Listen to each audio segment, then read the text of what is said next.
Everyone, welcome to my channel Sawan's diary. তোমাদের সকলকে প্রথমেই জানাই শুভ ষষ্ঠী। দেখো, এখানে আমি রেডি হয়ে গেছি, ঘুরতে যাব বলে নতুন জামা পরে নিয়েছি। কেমন লাগছে আমার জামাটা অবশ্যই জানিও। এটা কিন্তু একটা ওয়ান পিস, তো কেমন লাগছে জানিও। একদম ঘড়ি ঠড়ি পরে সুন্দর করে রেডি হয়ে গেছি। আর এখানে দেখো আমার ছোট বোনটাও রেডি হয়ে করে দিয়েছি ওকে। আর বড় মেয়েটাও রেডি হয়ে গেছে, ওর নাম হচ্ছে সাথী, আর ছোট মেয়েটার নাম হচ্ছে অহনা। তো আমরা তিনজনে রেডি হয়ে গেছি, এদিকে মাও রেডি হয়ে গেছে, আর মামা মামি বাইরে জুতো পরছে। তো চলো রাস্তায় যেতে যেতে সবার সাথে পরিচয় করিয়ে দেব। এই যে দেখো, আমি আর দুই বোনু মিলে যাচ্ছি, তিনজনে মিলে হাঁটতে হাঁটতে। আর দেখো, আমরা হাফ রাস্তা অটো করে এসেছি, আর হাফ রাস্তা হেঁটে হেঁটে যেতে হবে, কারণ এর আগে আর অটো যাবে না। রাস্তায় এত আলো, এত ভালো লাগছে, গান বাজছে, তাই আমি মিউট করে দিয়ে ভয়েস ওভার পরে দিতে হচ্ছে, না হলে কপিরাইট যদি চলে আসে। তো দেখো কত লাইন, কি বলবো, দাঁড়িয়ে দাঁড়িয়ে লাইনে দাঁড়িয়ে দাঁড়িয়ে ঠাকুর দেখতে খুব ভালো লাগে, যাই বলো। তো এখানে আমরা সবাই মিলে যাচ্ছি, ওদিকে মামা মামি, আমার মা আগে আছে, আর আমরা সবাই মিলে আস্তে আস্তে করে ঠাকুর দেখতে যাচ্ছি। প্রথম ঠাকুর দেখতে চলে এসেছি, এটা হচ্ছে হরিদেবপুর বিবেকানন্দ স্পোর্টিং ক্লাব। এবার 60তম বর্ষে তাদের থিম টানাবানা, অর্থাৎ টানাপোড়েন। বেনারসি শাড়ি কিভাবে তৈরি হতো, তার আদি ইতিহাস থেকে বর্তমান কিভাবে বিভিন্ন ঐতিহ্য এবং বর্তমানকে সামনে নিয়ে আসা হয়েছে, তাই নিয়েই এই প্যান্ডেলটা কিন্তু ভীষণই ভালো লেগেছে আমাদের সবার।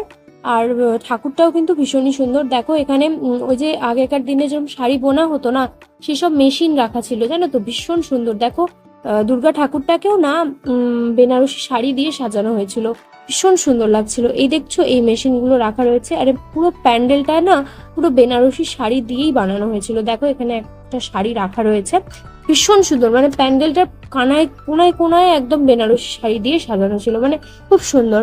সেই মেলা থেকে বেরিয়ে দেখো, আমরা মানে দুর্গা ঠাকুর দেখে বেরিয়ে একদম মেলাতে ঢুকে গেছি। মানে বেরালেই না মেলা, জানো তো, প্রত্যেকটা ঠাকুর দেখে বেরোলেই মেলা।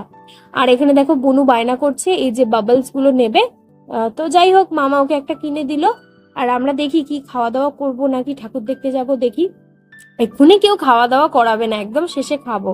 তো চলো, আমাদের এখানে মেলা ঘোরা কমপ্লিট। আর এই দোকানটাতে বেশ সুন্দর সুন্দর জিনিসপত্র ছিল, বেশ সফট ওয়্যার ছিল। এই দেখো আমার মা, এই যে আমি যাচ্ছি দেখতে দেখতে, এখানে একটা সুন্দর তোমার চেন রয়েছে, মানে সমস্ত কসমেটিক্স এর জিনিসপত্র, টুকটাক মেয়েদের যা লাগে আর কি। তো পুরো মেলাটা ঘুরে নিয়েছি, মেলাতে কিছু খাওয়া দাওয়া করিনি, এখন যাচ্ছি আরো একটা ঠাকুর দেখতে।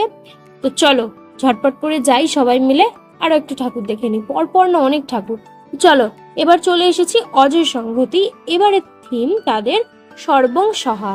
এটা কিছুটা মেয়েদের উদ্দেশ্যেই করা হয়েছে এই প্যান্ডেলটা, মানে মেয়েদেরকে শ্রদ্ধা জ্ঞাপন করার জন্য এই প্যান্ডেলটা তৈরি করা হয়েছে। তাদের এবারে থিমের নাম হচ্ছে সর্বং সহা।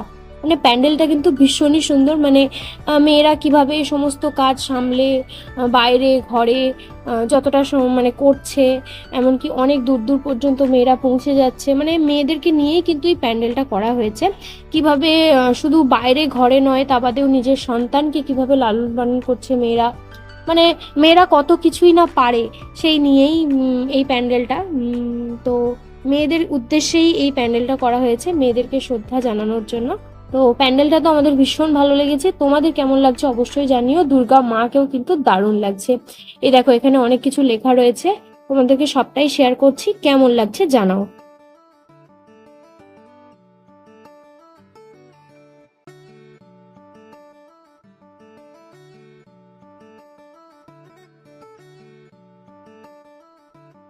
ওখান থেকে বেরিয়ে আমরা আরো একটি জায়গায় চলে এসেছি। এই প্যান্ডেলটার নাম হচ্ছে বিবেকানন্দ অ্যাথলেটিক ক্লাব। তাদের এবারের 55তম বর্ষ। এই প্যান্ডেলটার থিম হচ্ছে সময়ের ফ্রেমে মা, অর্থাৎ বায়োস্কোপ হিসেবে বানানো হয়েছে। মানে আগেকার দিনে বায়োস্কোপের মধ্যে দিয়ে আমরা দেখতাম না বিভিন্ন ধরনের, আগেকার দিনে তো অত টিভি ফোন এসব থাকতো না, বায়োস্কোপ থাকতো। তো সেইটাকে নিয়েই এই বছরের থিম সময়ের ফ্রেমে মা। সব ঠাকুর দেখা কমপ্লিট করে শেষ ঠাকুর দেখতে চলে এসেছি ষষ্ঠীর দিনের জন্য। 41 পল্লী ক্লাব, তাদের এবারে থিম সোপান, অর্থাৎ ধাম।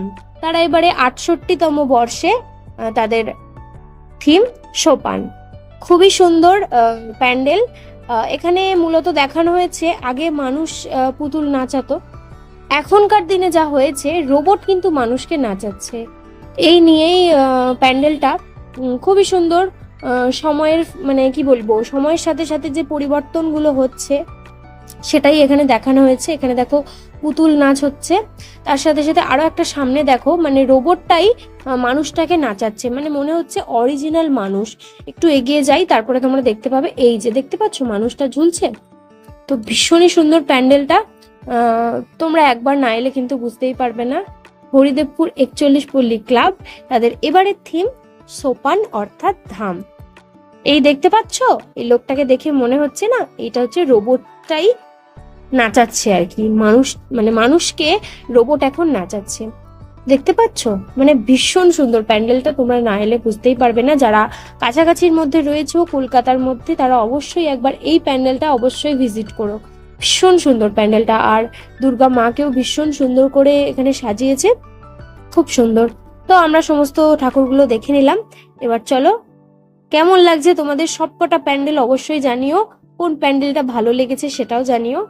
তো চলো এবার একটু বাইরে যাই, প্যান্ডেল দেখা তো কমপ্লিট। আর এখানে একটা দেখো, এমনই একটা স্ক্রিন এখানে করা হয়েছে না, তোমার মুখে না মানে সেই পুতুলের ছবিটা এসে যাচ্ছে। আমি দেখানোর চেষ্টা করেছি, দেখো মানে স্ক্রিনটা এমনই রয়েছে, মানে যেরকম আমরা ফোনে সেলফি তোলার সময় হয় না, বিভিন্ন ধরনের ইমোজি চলে আসে, এখানে সেই ব্যবস্থা করা হয়েছিল। তো দেখো মেলা থেকে দুর্গা ঠাকুর দেখে বেরিয়ে এখানে আমরা ঘুগনি খেয়ে নিচ্ছি প্রথমে, একদম দারুণ করে ঘুগনি। তো চলো ঘুগনি খেয়ে নিই সবাই মিলে। এই যে আমার এখানে বোন মানে মামার বড় মেয়ে, যার নাম সাথী, খেয়ে নিচ্ছে দেখো। আর এখানে ছোট বোনও আছে, আর এখানে আমিও একটু খেয়ে দেখছি কেমন হয়েছে। ঘুগনিটা কিন্তু অসাধারণ খেতে ছিল, আমার এখনই জিভে জল চলে আসছে, দারুণ খেতে। তো চলো সবাই মিলে এখন ঘুগনি খেয়ে নিই, তারপরে দেখি আর কি খাওয়া যায়। এই যে দেখো বনুকে খাইয়ে দিচ্ছে মামি, ভীষণ টেস্টি ছিল ঘুগনিটা। চলো আমরা এখানে ঘুগনি খাওয়ার পরে এখানে চাউমিন নিয়েছিলাম, আর আমি একটু বিরিয়ানি নিয়েছিলাম, তারপরে বাড়ি চলে এসেছি। তো দেখো কেমন লাগছে বলো। আর এই দেখো বিরিয়ানি আর চিকেন চাপ নিয়েছিলাম, তার সাথে নিয়েছিলাম এরকম এগ চাউমিন। তো চলো সবাই মিলে একসাথে অল্প অল্প করে খেয়ে নিই। উফ, বিরিয়ানিটা যা ছিল না বন্ধুরা, কি বলবো। যাই হোক, আজকের ভিডিওটা এই পর্যন্তই। সবাই ভালো থেকো, সুস্থ থেকো, ভালো করে পুজো কাটাও। আর ভালো লাগলে ভিডিওটা লাইক, কমেন্ট, শেয়ার এবং সাবস্ক্রাইব করে অবশ্যই আমার পাশে থেকো। আজকের মতো এই পর্যন্তই, টাটা।